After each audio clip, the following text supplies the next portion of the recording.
for a moving pick. Possession back to Hopkins. So another turnover for the Greyhounds. Now the advantage here for Hopkins is you're going to have a couple of defenders, a couple of midfielders having to stay in and play defense that probably not accustomed to doing so. Nobody went and picked that up, and that's going to get you every time Melendez gets in front and gets the Blue Jays on the board. No one went to get him. Well, and you, to my point, you had two Loyola midfielders running to the midline to try to get off the field. And so it became a 6-on-4 and an easy conversion there for Melendez, the Spalding High School product. His 6th of the season. Blue Jays draw first blood. The Patriot League is on ESPN.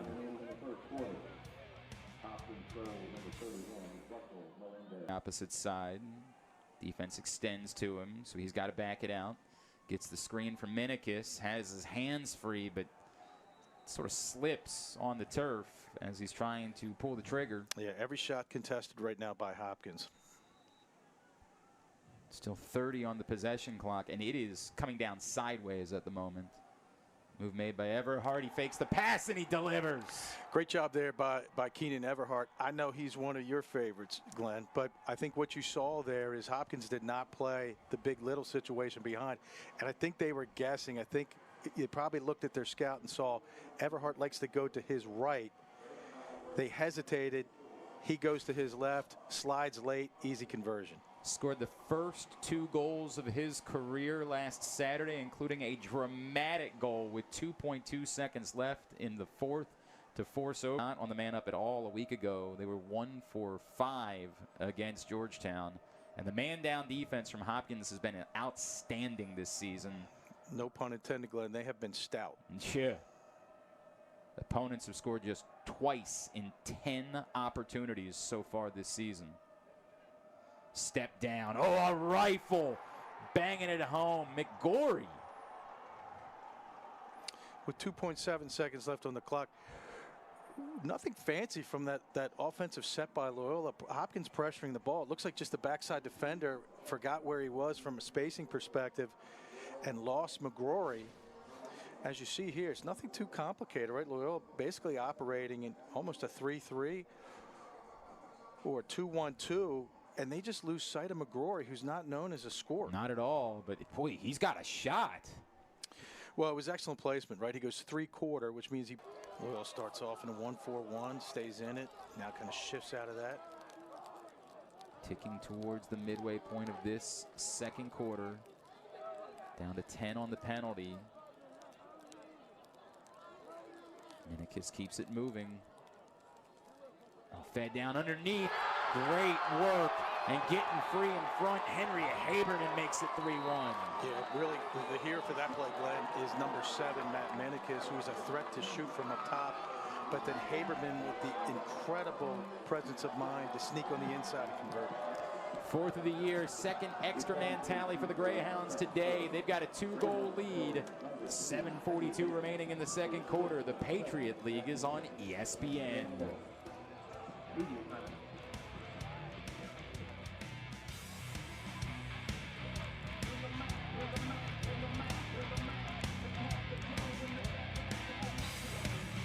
Hopefully you understand the intent. Yeah, of course.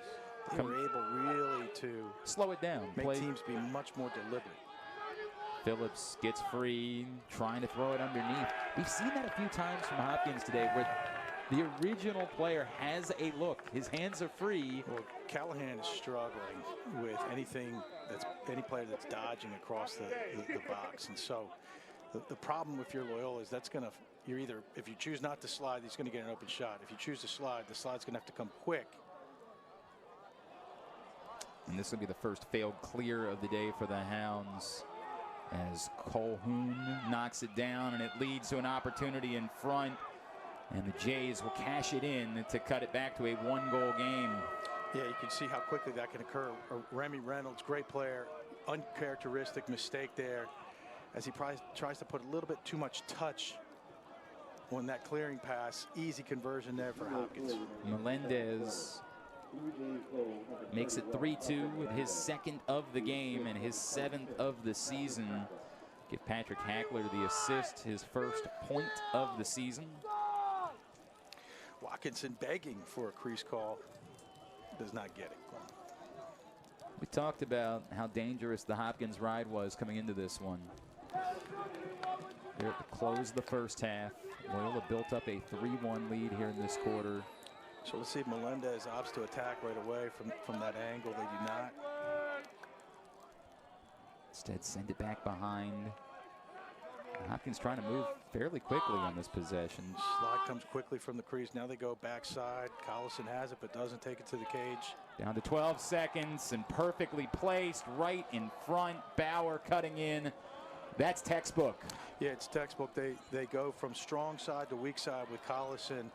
When Collison gets it, defense is very alert. He then goes backside to Melendez. You have a tendency to relax and not follow the action that's going on in the crease. As you see, it goes backside to Melendez. They lose the cutter with all the confusion. 3-3. First of the game for Dylan Bauer, his third of the season. Still 9 seconds left, so if you can win this clean, there is time to try to push. It's a small thing, but Soft specialists? no. No? Okay. Been a good day for Carson Hall. It's been a good day, but I think you want to see more consistency before you anoint someone at this point. Greyhounds trying to go back in front. West sends it back to X. Again, down underneath 20 seconds.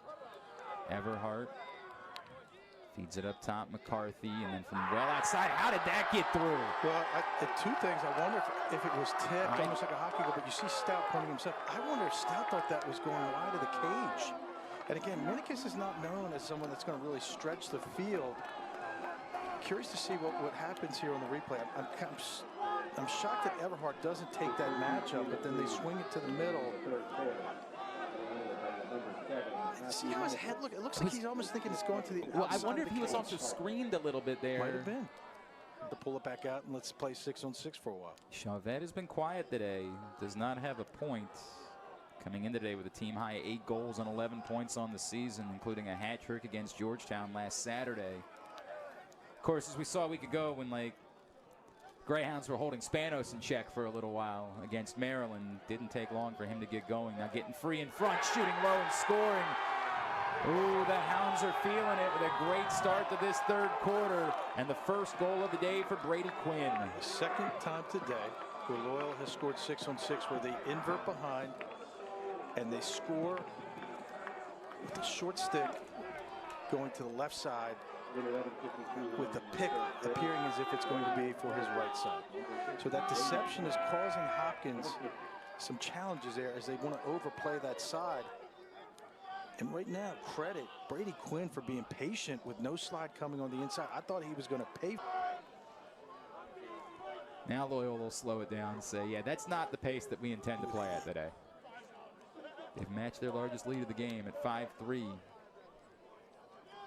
Glenn, I stand corrected. Why?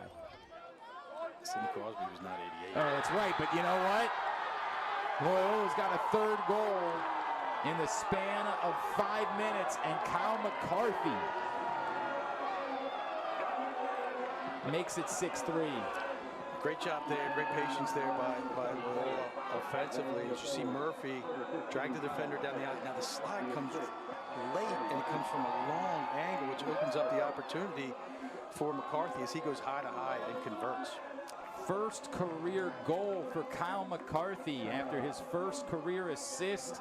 He's coming to life. Loyola has scored 3 straight to start the second half. The Patriot League is on ESPN. Toomey was telling us about how talented he believed McCarthy was. And they threw him in the mix immediately this season. Boy, that shot was pretty special. He feels very high about McCarthy. He thinks that athletically he can play with anyone. It's just a matter of him continuing to develop his stick skills and understanding of the game and being able to handle the speed. But I think you talked about it with Minikis earlier. That Loyola needs someone who can stretch the defense. They'll get back, but not in time to stop. Cutting in front, Russell Melendez, his third of the game. Yeah, well, Tyler Olson is a freshman. He's a short stick freshman from Colorado, and he's getting an education today on how to play better on-ball defense, because it starts here. He plays top side high, gets beat to the inside, goes backside to Melendez, and then the slide is too late. It's a tough angle. Nice job there by Hopkins offensively. And Melendez there didn't really have to slide if you're Loyola. Reynolds was able to stay on ball. The rain or the sleet has slowed down. Great job there by Trujillo. Chavette trying to get free. Really prohibiting Phillips from getting on the inside, which he wants to do. Now Melendez trying to make his move again. He's been the hot hand. Back on the turf.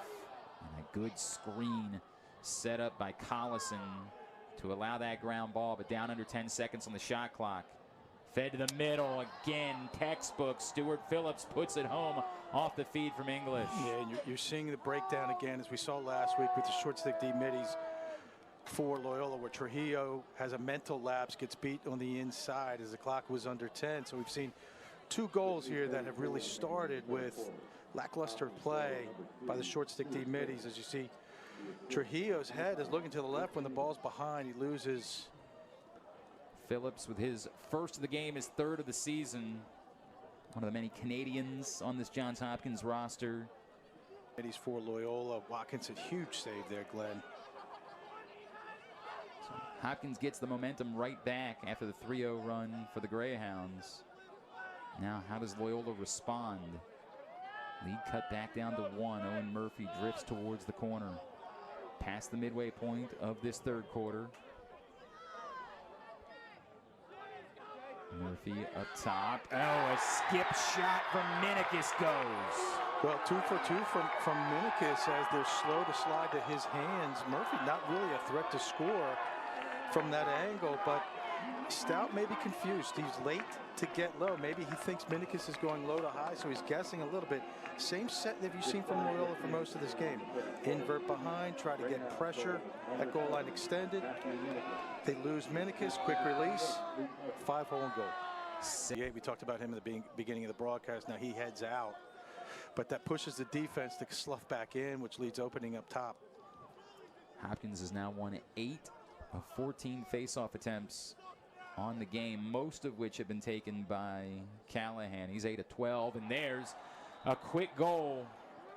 We've been waiting to see if Collison would get involved.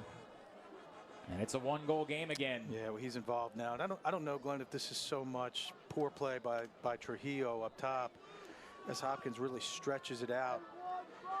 It looks to me like maybe Loyola slid too soon. You're asking a lot for a short stick D-midi in today's game to stop pressure here. Maybe a little bit loose on the inside, and you see the slide probably was unnecessary in my opinion. And that creates the opening there for in that spot. You don't like the call? No, I have nothing against the call. I All just thought it was, yeah, it's one of those classic plays that you see in lacrosse. Sure. That you work on over and over again, the old 2-on-1 ground ball. And they really did a great job with communication. You see again, they're dragging Trujillo up top. Slide comes early. Collison fakes and Deadly shoots. shooter on the inside. Let's see if Loyola can get a break. Bounces right on Watkinson. He comes out of the cage and loses it in a lot of trouble. And that's going to be an equalizer. Phillips comes away with it. Watkinson out of the cage. Didn't hear the footsteps. I don't quite understand what Watkinson is upset about, Glenn. But to me, it's a mistake by him. He makes a fantastic save. Does he think he's still in the crease? He doesn't. Yeah, he's outside the crease. He doesn't understand that Melendez behind him. Does he think he got pushed from behind? And it's these last week we saw. Yeah, he's fading away from the cage, so it's a tougher look than you might think. Still 41 seconds on the possession clock. Wasn't sure what the officials were talking about there. Our officials today: Joseph Cieslak, Dan Bennett, David Mueller.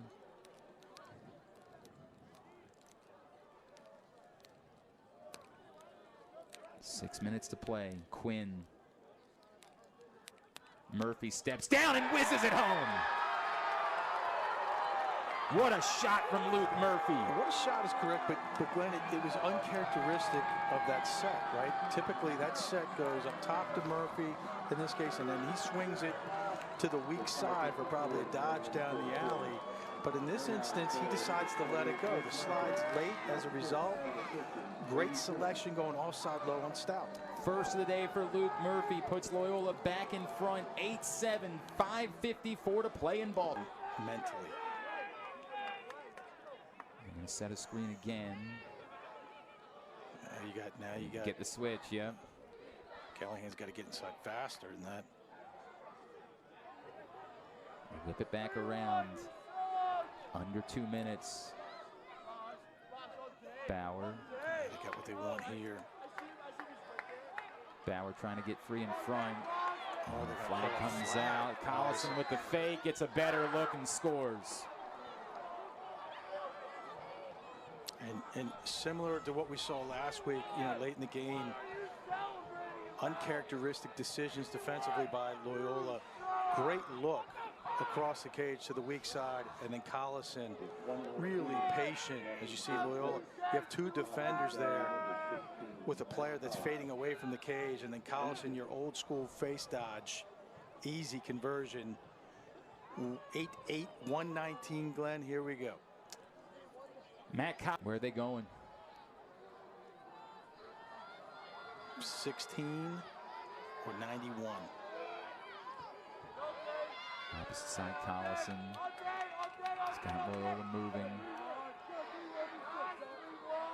Fed down underneath the shove. See, it's like it kind of comes down to going like who's going to take the shot, right? Who's going to be the hero? And the step down is the Melendez. hero is going to be Melendez, number 31, as he beats Watkinson low. What a day it's been for Russell Melendez, his fourth of the game. 41 seconds remaining. Johns Hopkins back in front. You see, sometimes, Glenn, it's like who has the guts to take this shot? And that's half the battle. And Melendez is a gamer, as we know. The slide is late. There's too much room there from Callahan. And that's a fairly easy conversion for someone at his level. But they have not been able to come up with a marquee victory. And Johns Hopkins, for the second time this season, has to survive on the road. But they do it as the Blue Jays pick up a 9-8 win. Credit goes to Hopkins. They stayed poised in some really difficult moments and played to their strength. Some of their success, I think, was a result of some inopportune